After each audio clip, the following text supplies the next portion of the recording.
হেমন্ত মুখোপাধ্যায় একটা সিনেমা পরিচালনা, প্রযোজনা এবং সঙ্গীত পরিচালনা করেছিলেন।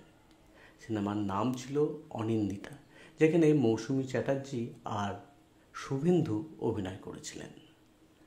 সিনেমাতে একটা গান ছিল যেটা কিশোর কুমারকে দিয়েই গাওয়াতে হবে। আমি যেই সময়কার কথা বলছি সেটা হলো 70-এর দশক, যেটা কিশোর কুমারের যুগ বলা যেতে পারে। সবেমাত্র আরাধনা সিনেমার জন্য প্রথম ফিল্মফেয়ার অ্যাওয়ার্ড পেয়েছেন কিশোর কুমার, তাই তার শিডিউল পাওয়া খুবই কষ্টকর। কিন্তু হেমন্ত মুখার্জির কিশোর কুমারকেই দরকার।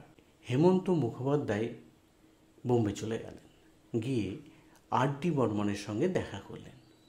আর.ডি. বর্মন হেমন্ত মুখার্জিকে ভীষণ সম্মান করতেন। কিশোর কুমারও দাদা বলে ডাকতেন হেমন্ত মুখার্জিকে।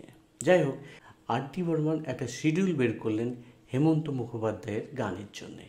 সেই ফাঁকেই কিন্তু কিশোর কুমার ওই গানটা গেয়ে দেবেন। যেদিন গানটা রেকর্ডিং হলো, মাত্র 2 বার গানটা কিশোর কুমার শুনলেন আর গেয়ে দিলেন। সত্যি গানটা কিন্তু আজও ভীষণ ভালো লাগে। গানটা কি ছিল জানেন? ও গো নিরুপমা করিও ক্ষমা। গানটা সম্পূর্ণ শুনতে কিন্তু ইউটিউবে অবশ্যই সার্চ করে নিন। ধন্যবাদ।